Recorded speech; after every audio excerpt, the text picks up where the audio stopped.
ہم یہودیوں کی بات کرتے ہیں، کوکو کولا کمپنی جو ہے باہر کی جو ہے، جب اس نے شروع کیا تھا تو آپ سمجھ لیں 10p یعنی 10 پیسے کی مارجن تھا اور بلینز آف ڈالر کمایا. سٹاک مارکیٹ میں آج بھی جب آپ سٹاک خریدنے جاتے ہیں تو آپ سے سٹاک بروکر 3 پیسے کمیشن لیتا ہے. اب آپ بتائیے 3 پیسہ تو آپ کو ملے گا بھی نہیں، اور وہ اس 3 پیسے سے وہ سٹاک بروکر جو ہے کروڑ پتی ارب پتی بنتے ہیں. تو مسئلہ یہ ہوتا ہے کہ ہمارے یہاں پہ یہ چیزیں جو ہے، جتنے بھی آپ سیٹ سے انٹرویو کرتے ہیں وہ یہ سب چیزیں نہیں بتاتے ہیں. تو میں لوگوں سے یہ کہتا ہوں کہ دیکھیں 3 پیسے سے وہ کروڑ پتی بن گئے، 10 پینی 10 پینی سے وہ بلینئرز بن گیا. دنیا کے اندر کوک جو ہے فلوٹ کر رہا ہے. ہمارے کاروباری لوگ جو ہے وہ چاہتے ہیں ایک ہی ٹائم پہ بس مرغا حلال کر دیں. تو یہ جو ہوتا ہے اس کی وجہ سے کیا ہوتا ہے کہ آپ کے آہستہ آہستہ اچھا جو کسٹمرز ہیں وہ چلے جاتے ہیں. ندیم صاحب، اچھا گولڈ کی قیمتوں کے اوپر بات کرنی ہے آج میں نے آپ سے. یہ آسمانوں کو چھو رہی ہے، یہ پہلے تو ہم بولتے تھے مگر اب چھو بھی گئی ہے، اب تو چھو رہی ہے. بچی زمین سے اس کا سلسلہ جو ہے منتقل ہو چکا، اس وقت کنیکٹ نہیں ہو پا رہا کیونکہ آسمانوں تک پہنچ چکی ہے. واقعی مگر بہرحال میں آپ لوگوں کو بتاؤں گا کہ اصل چیز ہونا، خریدنا تو آسان ہے مگر صحیح ٹائم پہ بیچنا ایک آرٹ ہوتی ہے. اچھا اور ہم اکثر نقصان یہی کرتے ہیں، چاہے وہ سٹاک مارکیٹ ہو، سونا ہو، چاندی ہو، ہم خرید تو لیتے ہیں مگر ہمیں پتہ نہیں ہوتا بیچنا کب ہے. ہاں اور پھر یہی ہوتا ہے، افسوس ہوتا ہے یار کاش میں نے بیچ لیا ہوتا. اچھا بیچتے ہیں تب بھی افسوس ہوتا ہے کاش میں نے نہ بیچا ہوتا. کیونکہ اب یہ پرابلم جو ہے نا اکثر بائرز میں آتا ہے اور اسی وجہ سے وہ نقصان کرتے ہیں. آپ دیکھیں ہمارے یہاں پہ جو سٹاک مارکیٹ ہو، گولڈ کی ٹریڈنگ ہو، سلور کی ہو، کسی بھی قسم کی ٹریڈنگ ہو، فلکچویٹ کرتی ہے. ایسی ہے. اچھا اس فلکچویشن مارکیٹ کے اندر جب بھی آپ کوئی بھی چیز لیں، سونا لیں، چاندی لیں، سٹاک مارکیٹ لیں، اپنے پروفٹ کو کیلکولیٹ کر لیں کہ جناب میں نے پروفٹ کتنا لینا ہے. اچھا اور پروفٹ لینے کے بعد افسوس نہ کریں کہ اب مارکیٹ تو بہت اوپر چلے گی، میں نے کیوں بیچا. تو یہاں پہ پرابلم آتا ہے جسے ہم اکثر سٹاک مارکیٹ کے اور کموڈٹی کی مارکیٹ کی زبان میں کہتے ہیں لالچ. اب ہمارے پاس آپ دیکھیں کبھی بھی سنار نقصان نہیں کرتا، کبھی بھی سٹاک بروکر جو آپ کو سٹاکس کو دلا رہا ہوتا ہے وہ نقصان نہیں کرتا، نقصان آپ لوگ کرتے ہیں. اس کی وجہ یہ ہے کہ کبھی آپ نے دیکھا سنار نے کہا کہ جی میں دکان بند کر رہا ہوں، مارکیٹ بہت اوپر ہے، میں نہیں بیچوں گا. نہیں، مارکیٹ جتنی بھی اوپر گئی ہے ان 5 سالوں میں، آپ کو سنار کی دکان کھلی رکھی. سٹاک مارکیٹ میں جو بروکرز ہیں وہ کام کرتے ہوئے نظر آئے مگر آپ نے بیچا نہیں. مگر میری ایک بات سنیں، اب مجھے یہ بتائیے گا کہ سنار یا جو یہ سارے ہوتے ہیں سنار، یہ خریدنا کیوں ختم کر دیتے ہیں، یہ کیوں سٹاپ کرتے ہیں؟ دیکھیں وہ ایک ٹائم آتا ہے، چاہے وہ سنار ہو، سٹاک مارکیٹ ہو، کہیں پہ بھی ہو، جب ببل جو ہے وہ برسٹ ہو جاتا ہے نا، تب وہاں پہ مارکیٹس آپ دیکھیں دنیا بھر کے اندر جو ہے نا مارکیٹس جو ہے نا اس کو ہالٹ کر لیتے ہیں، یا ہم کہتے ہیں سپیڈ بریکر کہہ دیں یا سٹاپ لاس کہہ دیں، جہاں پہ ایک لمٹ ہوتی ہے جہاں پہ ہم کہتے ہیں کہ جی رک جائے. اب مارکیٹ کا فلو دیکھیے نا $5,400 تک گیا اور پھر ایک ہی دن کے اندر 4,800 پہ پہنچ گیا. یعنی اتنا بڑا جو ڈاؤن فال آیا مارکیٹ کے اندر، تو پھر مارکیٹ کی جو فلکچویشن ہے وہ کنٹرولبل نہیں ہوتی ہے. اب میں عام لوگوں کو یہی کہوں گا کہ دیکھیں جب بھی آپ کوئی چیز خریدیں، پہلے تو یہ اسلامی طور پہ بھی یہ شرعی طور پہ غلط ہے کہ آپ لوگ خرید کے بس اس نیت سے کہ جناب ہولڈ کر لیتے ہیں. ہولڈنگ جو ہے وہ گناہ ہے، آپ ہولڈ نہ کیا کریں. دیکھیں پروفٹ لیں گے تو اس کو ہم کہتے ہیں ٹریڈنگ، شرعی طور پہ بھی ٹریڈنگ ہوتی ہے. میری بات سنیں، پہلے ایک چھوٹا سا مجھے جواب دیجئے گا ندیم صاحب کہ یہ ہولڈنگ کس طریقے سے گناہ ہے سونے کی، یہ بتائیے گا، ذرا ایکسپلین کیجئے گا، پھر آگے چلتے ہیں.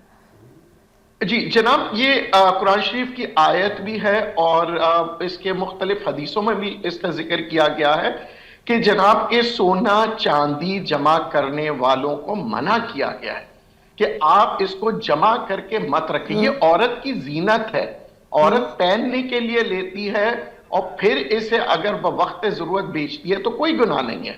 اگر آپ اس مطلب آپ کہہ رہے ہیں کہ زیور کے لیے بنا سکتے ہیں مگر اس کو لانگ ٹرم انویسٹمنٹ کے لیے نہ رکھیں ہولڈنگ. جی ہولڈنگ کا کہیں گے تو یہ غلط ہو جاتا ہے کیونکہ یہ منع ہے بالکل. ہاں اگر آپ نے اپنے پہننے کے لیے لیا 20 سال تک اب اس کو رکھے کوئی گناہ نہیں ہے کیونکہ آپ نے اپنی ذات کے لیے لیا ہے نا. مگر آپ نے اگر ہولڈنگ کرنے کے لیے لیا تو یہ گناہ میں شامل ہوتا ہے. تو اس لیے اکثر لوگ کہتے ہیں کہ جی اس کو ٹریڈ کریں. اگر آپ نے لیا بھی ہے بیچنا ہے خریدنا ہے تو اس کو ٹریڈ کریں, اور ٹریڈ کے اندر ہمیشہ یاد رکھیے گا کہ آپ کا ایک ٹارگٹ آپ بناتے ہیں. اس میں لالچ نہیں, ہمیں کہا جاتا ہے کہ جی آٹے میں نمک کے برابر منافع رکھیں. اب ہمارے ہاں تو کوئی اس چیز کو عمل ہی نہیں کرتا, وہ کہتے ہیں لالچ جو ہے وہ اور اسی کے اندر آپ دیکھیں 90% لوگ تباہ ہو جاتے ہیں. وجہ یہ ہوتی ہے کہ وہ کہتے ہیں نہیں جی اب مارکیٹ اوپر جا رہی ہوتی ہے مگر لوگ پروفٹ ٹیکنگ کرتے ہی نہیں ہیں اس سوچ کے ساتھ کہ جناب اور جائے گی. اچھا جو لوگ کر لیتے ہیں وہ بھی جو افسوس کرتے ہیں یار میں نے کیوں کیا. مگر یاد رکھیے گا کہ کسی اور کی پروفٹ کو دیکھتے ہوئے آپ لالچ مت کیا کریں. آپ کو اتنا پروفٹ مل گیا اور مارکیٹ دوبارہ موقع دے گی. ایسا نہیں ہے کہ دنیا ختم ہو گئی ہے. آپ دیکھیں مارکیٹ آپ 50 سال سے دیکھ لیں, مارکیٹ جب بھی اوپر جاتی ہے واپس نیچے بھی آتی ہے پھر دوبارہ اوپر جاتی ہے. مارکیٹ نہ کبھی ختم ہوتی ہے نیچے میں نہ اوپر میں. تو اگر مارکیٹ نیچے آ جائے اور آپ نے صحیح وقت پہ بیچا ہو تو آپ کو دوبارہ خریدنے کا موقع ملتا ہے. ہم مسٹیک یہی کرتے ہیں, ہم کہتے ہیں نہیں موقع نکل گیا خرید لیں فوراً. اچھا اس چکر میں تمام لوگ جو ہے نا خریدنا شروع کر دیتے ہیں اور بیچتا کوئی نہیں ہے. اب $5,580 پر آؤنس, ٹھیک ہے, تو وہ جو ہے نا اب اس کو ٹچ کر کے آئی ہے مارکیٹ. اب وہاں پر جن لوگوں نے اس کو سونا خرید لیا یا بائنگ کر لیا اب ان کا کیا بنے گا؟ کیا گولڈ دوبارہ واپس اوپر جائے گا یا پھر نہیں؟ اب وہ پتہ ہے کیا کریں گے, وہ اس امید کے ساتھ کہ جائے گا اس کو ہولڈ کریں گے, یا کہیں گے چلو ہم دوبارہ سے اور لیتے ہیں اور ایوریج کر لیتے ہیں. آپ یقین کریں اسی چکر میں جو ہے نا وہ ان کی انویسٹمنٹ بلاک ہو جاتی ہے, یا اگر مزید نیچے چلے جاتا ہے تو مزید اور انویسٹمنٹ کر کے مزید لاس کر رہے ہوتے. تو یہاں پہ ہم کہتے ہیں کہ یہاں پہ اگر آپ کو نقصان ہو رہا ہو تو پھر سارا کا سارا سونا مت بیچیں اور نہ ہی خریدے. آپ اپنے نقصان کے اندر تھوڑا سا نقصان باندھ لیں. یعنی کہ اگر آپ نے 100% ہم کیلکولیٹ کرتے ہیں 100 سے, تو آپ 30% اپنا مال نقصان میں بیچ دیں. اب اس سے کیا ہوگا کہ مارکیٹ اگر اوپر جائے گی تو یہ جو نقصان آپ نے 30% پہ بیچا ہے یہ بھی کور ہو جائے گی, اور اگر نہیں جاتی ہے تو مزید نیچے جانے پر آپ کے پاس جو 30% مال آپ نے بیچا تھا وہ آپ کے پاس کیش ان ہینڈ ہوتا ہے. پھر اس پیسوں سے آپ نیچے مال خریدتے ہیں اور پھر جب مارکیٹ دوبارہ فلکچویٹ کرتی ہے تو پھر آپ لاس سے نکل جاتے ہیں. تو یہ ایک طریقہ ہوتا ہے, اس کے ہم کہتے ہیں strategic selling and strategic buying. کبھی بھی ایک ساتھ نہ خریدیں نہ ہی کبھی ایک ساتھ بیچا کریں. دیکھیں جتنے بھی سنار ہوتے ہیں ٹریڈرز ہوتے ہیں وہ اپنی ایک لمٹ بناتے ہیں کہ جی میں مارکیٹ میں 100 روپے لے کے آیا ہوں تو آج میں 10 روپے کی بائنگ کروں گا, کل میں 20 روپے کی. ہمارے یہاں مارکیٹ میں ہم 100 روپے لے کے آتے ہیں فوراً 100 روپے کا خرید لیا, اب آپ کے پیسے ہو گئے بلاک. اب مارکیٹ کی فلکچویشن اگر صرف پازیٹیو جاتی ہے تب تو آپ مارکیٹ میں سروائیو کرتے ہیں, انجوائے کرتے ہیں پروفٹ, مگر اگر نیچے چلے گی آپ کے پیسے بلاک ہو گئے. آپ کو کیا لگتا ہے ابھی مارکیٹ میں کیا سین ہوگا؟ ابھی نیچے ہوگا, نیچے جائے گا گولڈ یا پھر ایک نیا ریکارڈ بنائے گا؟ دیکھیں ہم مارکیٹ کی سٹریٹجیز کو ہسٹوریکلی دیکھتے ہیں جس کو کچھ لوگ کہتے ہیں ٹیکنیکل, اور ہم کہتے ہیں کہ جی ہم سٹڈی کرتے ہیں کہ پچھلے 5 سالوں میں مارکیٹ کتنی اوپر گئی ہے, پھر ہم اس کو ملٹیپلائی کرتے ہیں کہ کتنی پرسنٹیج یہ نیچے آئی ہے. ابھی مارکیٹ سونے کی تقریباً 9% قریب آئی ہے, اور مارکیٹ انٹرنیشنل نارمز یہ ہوتے ہیں کہ 10% کو ہم کہتے ہیں کریکشن, اور اگر یہ 15% سے نیچے آنے لگتی ہے تو ہم کہتے ہیں یہ آہستہ آہستہ بیرش زون میں جا رہی ہے, اور بیرش زون جو ہے وہ 30% تک نیچے جاتی ہے, اور ایک دفعہ بیرش زون میں چلے گئی تو مارکیٹ کو کم سے کم سال 2 سال یا 5 سال لگتے ہیں واپس بل زون میں آنے کے لیے. بیرش زون کا مطلب ہے کہ اس کی قیمت جو ہے وہ نیچے کی طرف جا رہی ہے, اور بلش زون کا مطلب یہ ہوتا ہے کہ قیمت اوپر کی طرف جا رہی ہے. تو یاد رکھیے اس وقت جو ہے ابھی کہنا بڑا مشکل ہے کیونکہ اس وقت مارکیٹ نے کریکشن لیا ہے. کریکشن 9% پہ جب آتی ہے تو یہاں پہ ہم واچ اینڈ ویٹ